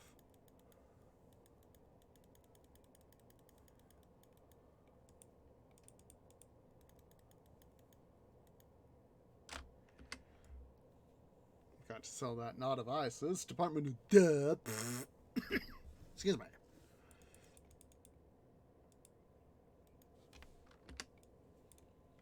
I have seen many a battle, dude. So what you talking about there, fool?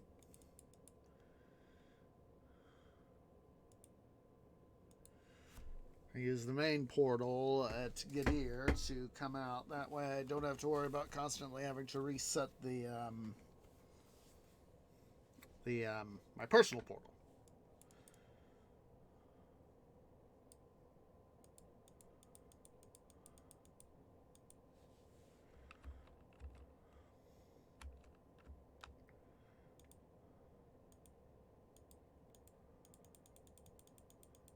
Let's go ahead here. I'm gonna go ahead and be picking up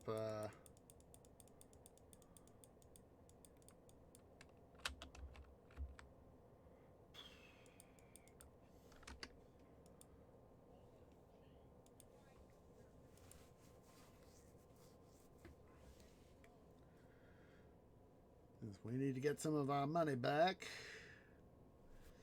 At least some of our money back. It's very expensive to go to the transmuter, but if you're busy, if you're doing what we're doing, loot grinding, you can easily be able to make some of that money back.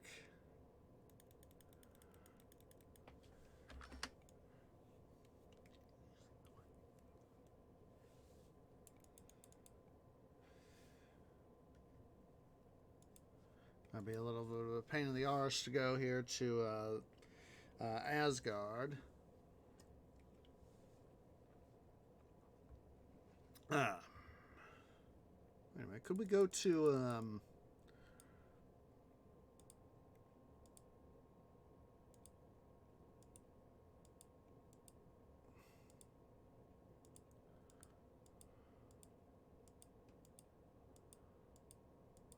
what if we went to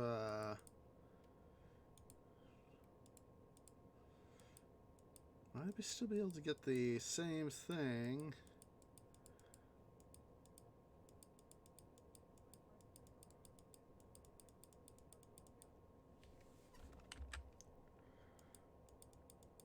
Still go to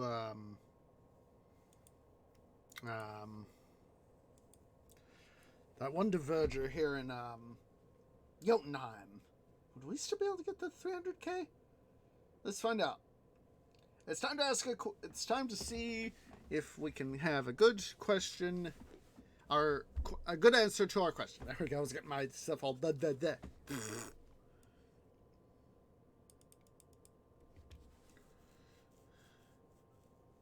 Yeah.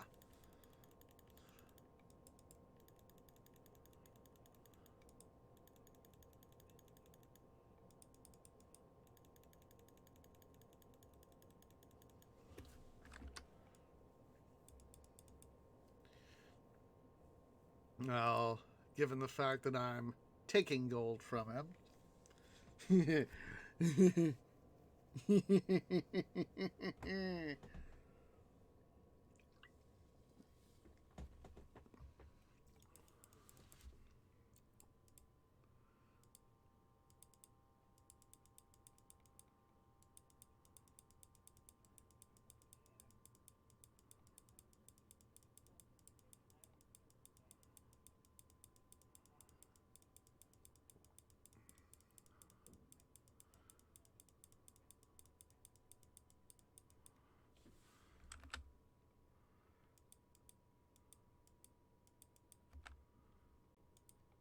Get that Yumi right there. This'll shorten the trips definitely. Allow us to more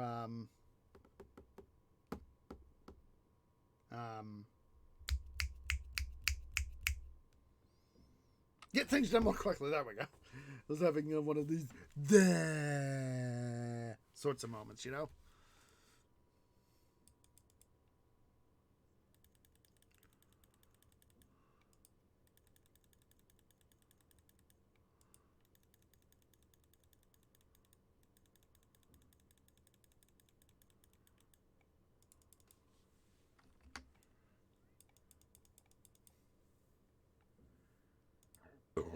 Whoa, excuse me.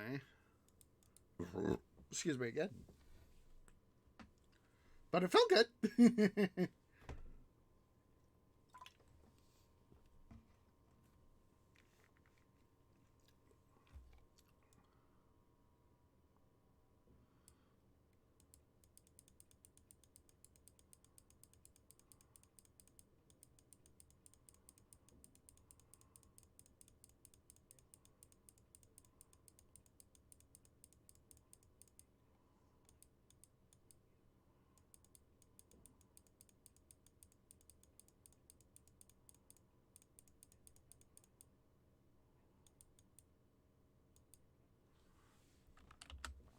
Let's see here.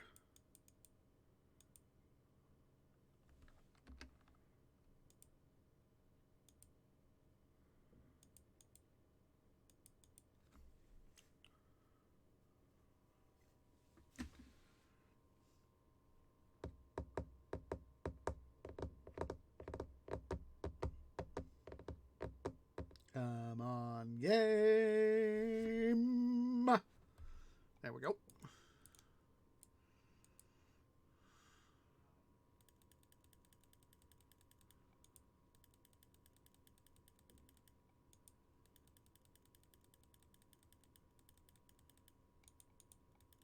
Look at that. I'm exactly 25,000 monsters killed.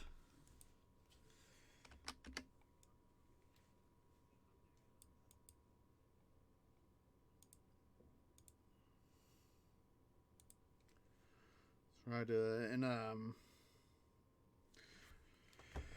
in Germanic and Norse legend, dwarves, that is to say Diverger, were created by Ymir, and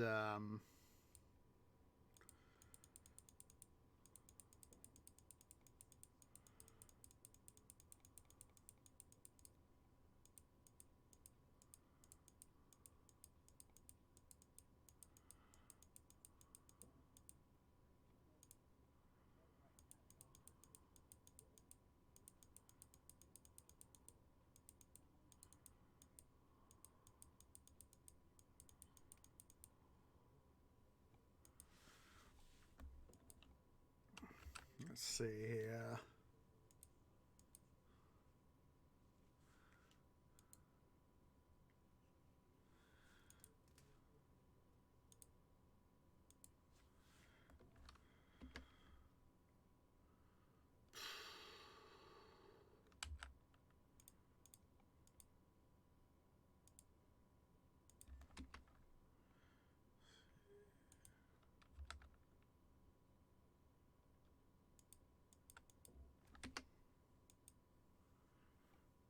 All right. Let's go ahead here. We're going to do another sale. And we'll wrap up here shortly. What I think we'll do, we'll collect up all the loot we got on the ground. So we'll have as much money as we possibly can, and we'll get some of those legendary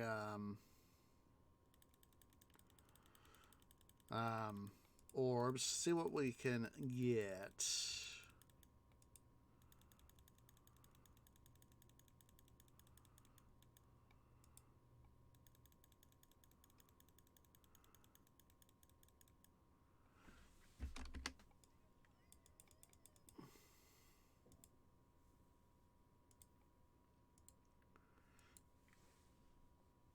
And see, using my personal stone, you know, and going like this in this giant sort of circle helps save at least a little bit of time.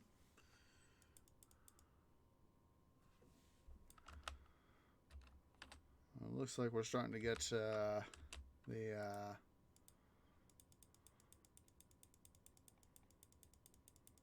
point to where we'll be able to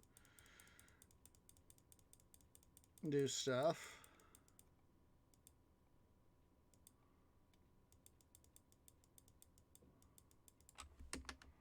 No, I did not want that.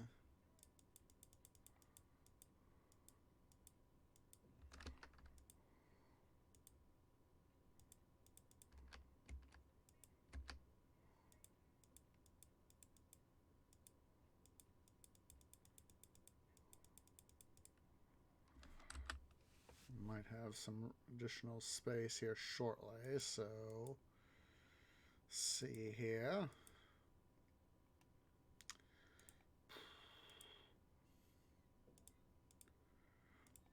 Do a little bit of organizing.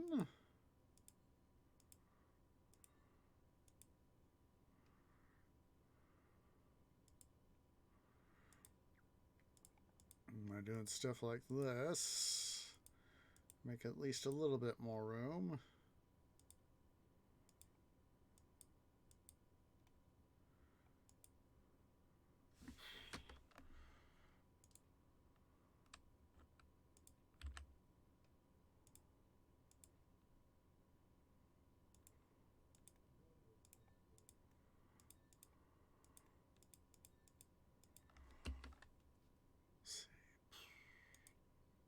And we're almost done, so at least almost done with the trip here, so we'll be ending here in a sec.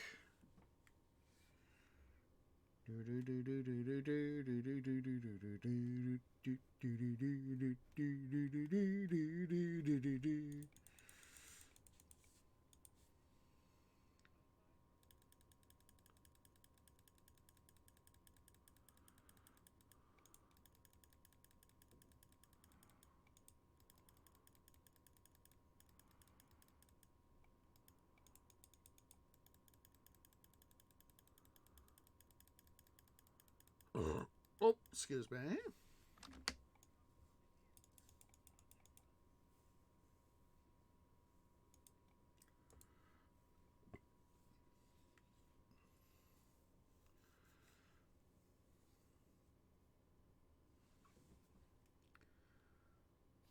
Come on, game. Thank you. Let's go ahead and we'll...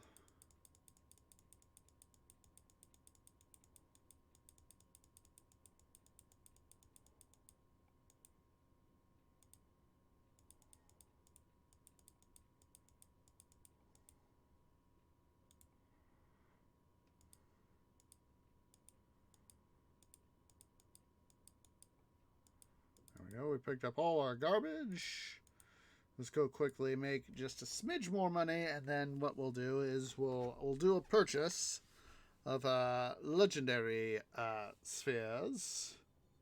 See what we can get, and we'll call it an episode.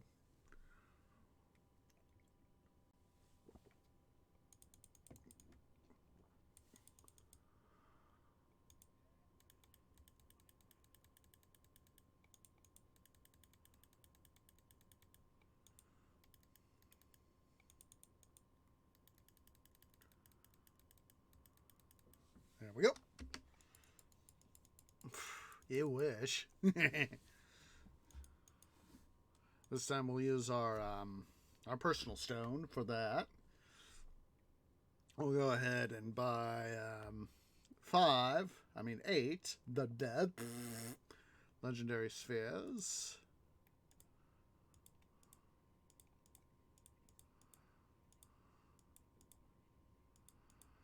We'll have 1 legendary orb too. An epic. See what we get. Not much. Not much. Well, we're going to go ahead and call it an episode, guys. I'll go ahead and take care of this stuff off camera, but I do appreciate everybody who has come out. For you guys watching here on YouTube at Osage Orange Gaming, please remember to go ahead and leave a like, hit that subscribe button, make sure to hit the bell icon for notifications. Please make sure to head on over to the Twitch channel at twitch.tv/OsageOrange and make sure to pay a visit and hit that follow button over on Twitter at twitter.com/OsageOrange01. Yeah, I do appreciate everybody who has come out, and I hope to see y'all in the next episode. Ta-ta for now.